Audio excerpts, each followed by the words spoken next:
안녕하세요. 좋은 아침입니다. 오늘은 사도행전 1장에서 3장까지입니다. 자, 오늘부터 복음서를 마치고 사도행전이 시작되는 날인데요. 사도행전은 복음서와 그 교회의 시대를 잇는 그 다리와 같은 역할을 하는 장이라고 볼 수 있습니다.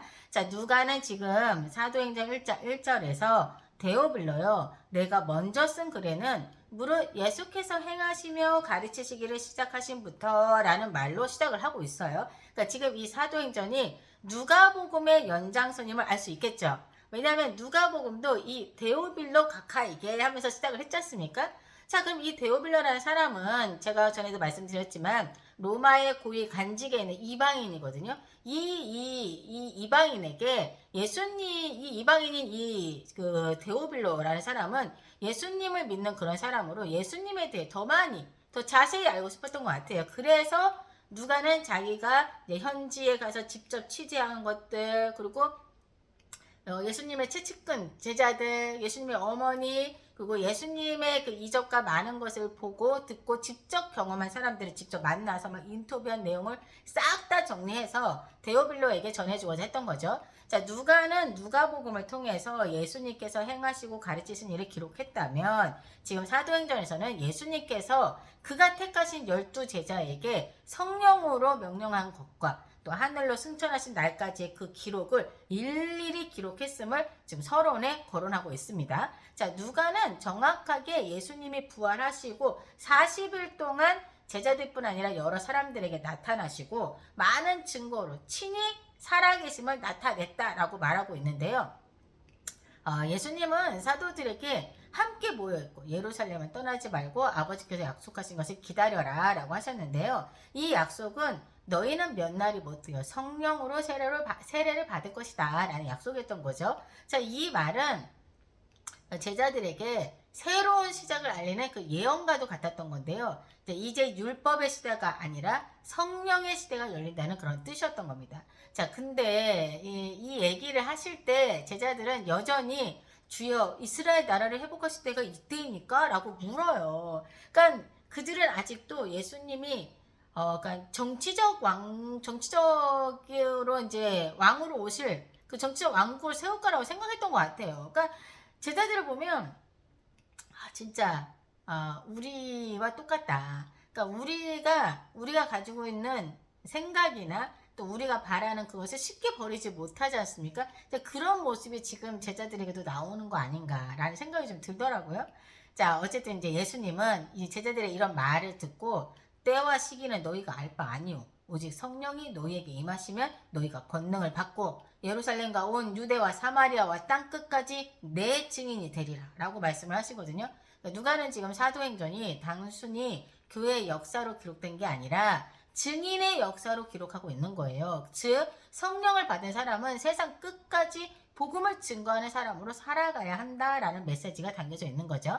자, 예수님은 이 말씀을 마치시고 제자들이 보는 앞에서 하늘로 쫙 올라가십니다. 그러니까 구름이 예수님을 가려 보이지 않을 때까지 제자들은 하늘에 계속 계속 보는 거예요. 뚫어져 쳐다보고 있었던 거죠. 근데 저도 그랬을 것 같아요. 예. 그들이 하늘을 올려다보면서 멍하니 서 있자 천사들이 제자들에게 하늘로 올려주신 이 예수는 하늘로 가심을 너희들이 본 그대로 이렇게 내려오실 거다라고 얘기를 해주거든요. 그러니까 여러분 우리의 예수님은 그 재림 때 모든 사람들이 다 볼 수 있도록 저 하늘에서 진짜 막 기대되지 않습니까? 하늘에서 쫙 내려오시는 예수님의 모습이 너무 기대되는 것 같아요. 예. 그러니까 지금 이 말은 예수님이 우리 곁에 완전히 떠나신 건가요? 아니라는 겁니다. 다시 오실 거라는 거죠. 신랑 되신 예수님께서 하늘에서 우리의 집, 즉 신부와 함께 살 집을 마련해 놓으시고 우리를 데리러 다시 오셔서 혼인잔치에 참여하게 될 거란 거죠. 그래서 예수님께서 매번 비유를 말씀하실 때 혼인잔치, 신랑과 신부, 신랑을 기다리는 열처녀 비유 등을 다 말씀하신 게 아닌가. 막 그 말씀하셨던 비유들이 다 떠오르는 것 같아요. 그래서 우리가 그 미련한 다섯처녀처럼 기름을 준비 못해서 혼인잔치에 참석하는 그런 불상사가 없도록 늘 성령 충만으로 하루하루를 하나님과 동행하고 교제하는 그런 삶을 살아가야겠다라는 생각이 좀 들었어요. 여러분 아시겠지만 그 미련한 그 다섯처녀가 진짜 아예 하나님을 모르는 자, 우리 말로 말하면 교회 안 다니는 그런 사람들이 아니었던 거 아시죠? 하나님을 믿고 교회 다니고 예수님을 기다리니까 그 메시아를 기다리는 그런 사람들이에요. 그런데 그래서 예수님을 기다렸잖아요. 신랑을 기다렸잖아요. 그런데 기름이 모자라서 못 들어갔지 않습니까? 그 기름이 뭡니까? 성령 충만입니다. 성령 충만 여러분. 그래서 정말 매일매일 성령 충만해서 하나님의 말씀과 기도와 이웃사랑을 하면서 살아가는 우리가 되어야 된다. 예. 자, 이제 예수님의 이제 승천 이후에 제자들은 다락방에 다 모여서 기도하는데요. 여기에 모인 사람들이 누구였냐? 바로 제자들이었겠죠. 그리고 예수님의 어머니 마리아, 그리고 예수님을 믿지 않았던 그 동생들. 여러분, 이제는 예수님의 어머니께서 다 말씀하셨을 수 있었을 것 같아요. 예수님의 그 잉태부터 해서 예수님이 자라가면서 있었던 일들, 예수님의 기적들, 그리고 예수님이 이제 애기를 이제 안고 그 세례를 받으러 갔을 때 그때 들려줬던 그 많은 얘기들을 예수님의 어머니가 다 이제 풀 수 있었을 거라는 생각이 들더라고요. 그래서 그 모든 얘기를 들은 동생들도 그리고 예수님의 부활을 본 이 모든 사람들이 다 진짜 예수님을 더 믿지 않았을까라는 생각이 드는데요. 이 자리에는 예수님을 따르고 잘생겼던 여자들도 다 같이 모여 있었거든요. 그러니까 거의 모인 무리수가 120명 정도가 됐었다고 써 있더라고요. 자, 이제부터는 이제 베드로가 정말 정확하게 수제자로서의 리더십을 발휘하는 모습이 나옵니다. 여러분, 그 세 번 부인했던 베드로가 예수님과 그 화로 아래 위에서 생선을 구워 먹으면서 또 한 번 예수님께서 세 번 물으시잖아요. 네가 나를 사랑하느냐라고 묻지 않습니까? 그 고백을 세 번 하면서 베드로가 완전히 회복이 되죠. 그 다음부터는 베드로는 정말 예수님을 위해서 목숨을 바치는 그러기로 그냥 그걸로 꽉 차게 되는 것 같아요. 자, 그래서 이제부터의 베드로의 활약이 이제 나옵니다. 베드로는 구약에 써있던 그 가룟 유다에 대한 그 예언의 말들이 성취된 것과 이제 예수님을 배신한 가룟 유다를 대신한 12번째 사도를 뽑자라고 이제 의견을 모아요. 그래서 마띠아라는 사람이 새로운 사도로 12제자의 반열에 오르게 되거든요. 자, 여기까지가 이제 1장의 얘기고 이제 2장에서는 예수님께서 승천하신 후에 제자들과 예수님을 믿고 따르던 이들이 이제 다락방에 모인 거예요. 모여서 기도하고 예수님의 말씀대로 기다리고 있었는데 하지만 이들은 주님이 약속하신 그 성령의 세례가 뭔지는 몰랐어요. 몰랐지만 그럼에도 불구하고 이들은 예수님의 말씀을 믿고 기도하며 기다리고 있었던 거죠. 자, 그러던 어느 날 오순절, 즉 유대절기 중 하나로 이제 감사절기가 되었을 때 이제 하늘로부터 갑자기 막 세찬 바람 막 들이고 불에 혀 같은 것이 막 각 사람 머리 위에 막 임하기 시작한 거예요. 자, 그 순간 모두가 성령 충만이 되더니 자신들이 배우지도 않은, 그러니까 알지도 못하고 듣지도 못한 다른 나라의 언어로 말하기 시작한 겁니다. 지금 우리는 이게 방언이라는 걸 알죠. 근데 방언은 사실 외국어도 있지만 우리가 알 수 없는 소리를 내기도 한다고 하더라고요. 그래서 어떤 목사님은 랄랄랄랄라를 하라고 얘기를 하기도 했었어요. 잘 모르겠어요. 예. 자, 어쨌든 오늘 이들에게 임한 성령의 역사는 확실하게 여러 나라들의 말로 말하는 방언이었습니다. 자, 이들이 각기 다른 나라로 말로 하나님을 찬양하고 기도하고 있는 거예요. 자, 근데 여러분 이때가 언제라고요? 오순절이라고 했죠. 이제 오순절을 맞아서 전 세계에 흩어져 살던 유대인들이 예루살렘에 제사를 드리러 올라왔다가 이들이 이제 지나가는데 이들이 각기 자신들의 언어로 그러니까 막 다락방에서 막 자신들의 언어가 들리는 거예요. 막 큰 소리로 여러분 생각해보세요. 다락방에서 성령 충만하니까 이들이 얼마나 큰 소리로 막 통성기도 막 찬양 막 하나님을 찬양하고 기도했던 소리가 얼마나 컸겠어요. 자, 그러니까 이 사람들이 지나면서 자기들의 말로 이런 하나님을 찬양하는 소리 이런 걸 다 들은 거예요. 그 사람들이 아니 이게 무슨 일이냐 하면서 막 아니 저들은 다 갈릴리 사람들 아닌가? 근데 어찌 우리나라 말로 말한단 말인가? 아니 저들이 어떻게 이집트, 메소포타미아, 리비아, 메대말들 한단 말인가? 아니 내가 보기엔 저들이 지금 낯설한 거 아닌가? 아니 그렇지 않고서야 어떻게 이런 일이 일어난단 말인가 하면서 막 다들 놀라고 당황해하고 막 수군거리고 막 여기저기서 눈이 동그래져가지고 막 길이 쫑긋하고 막 이런 일이 발생한 거예요. 자, 막 밖에서 막 웅성웅성 하고 그러니까 이때 우리의 베드로가 벌떡 일어나더니 소리를 높여 말을 하기 시작합니다. 자, 유대인들과 예루살렘에 사는 모든 사람들아, 이 일을 너희에게 알게 할 것이니 내 말에 귀를 기울이라. 지금은 오전 9시이니 너희 생각과 같이 이 사람들이 술에 취한 것이 아니니라. 이는 곧 요엘 선지자를 통하여 말씀하신 것이니 하나님의 말씀하시기를 말세 내가 내 영을 모든 육체에 부어주리니 너희의 자녀들은 예언할 것이요 너희의 젊은이들은 환상을 보고 너희의 늙은이들은 꿈을 꾸리라. 그때 내가 내 영을 내 남종과 여종들에게 부어주리니 그들이 예언할 것이요 주의 크고 영화로운 날이 이르기 전에 해가 변하여 어두워지고 달이 변하여 피가 되리니 누구든지 주의 이름을 부르는 자는 구원을 받으리라 라고 담대하게 외치던 겁니다. 이뿐만이 아니에요. 니네가 아는 바와 같이 하나님께서 나사렛 예수로 큰 권능과 기사와 표적을 너희 가운데 베푸시고 너희 앞에서 그를 증언하였건만 너희가 법 없는 자들의 손을 빌려 못 박아 죽였도다. 그러나 하나님께서 그를 사망의 고통에서 풀어 살리셨으니 이는 그가 사망에 매여 있을 수 없음이라 이렇게 얘기를 한 겁니다. 그러면서 막 또 구약의 다윗의 말을 다 줄줄줄 말하면서 너희가 십자가에 못 박아 죽인 예수님이 바로 하나님의 아들 그리스도라는 사실을 정확하게 선포하고 있는 거죠. 와, 정말 상남자 베드로 강한 어조로 담대하게 선포하니까 사람들이 마음이 막 다 듣고 찔려서 형제들아 우리가 어찌할꼬 하면서 막 불안해하는 거예요. 자, 그럴만도 하겠죠. 자신들이 그토록 기다렸던 하나님의 아들 구원자 그리스도를 자신들의 무지함과 종교 지도자들에 대한 두려움 그리고 군중심리 이런 거에 휩쓸려서 그를 죽였지 않습니까? 그러니 그들이 이를 어찌하면 좋소 형제들아 우리가 어떻게 하면 좋단 말인가 라고 막 깊은 통회와 절망 속에서 외친 거예요. 자, 이에 베드로가 담대히 선포합니다. 회개하라. 그리고 예수 그리스도의 이름으로 세례를 받고 죄사함을 받으라. 그리하면 성령의 선물을 받으리라 라고 선포를 합니다. 이 말을 들은 사람들은 다 나도 세례를 받게 해주시오. 나도 막 이러면서 막 세례를 받으려고 막 난리가 났죠. 그때 그날 무려 3,000명이 넘은 사람이 세례를 받았다고 합니다.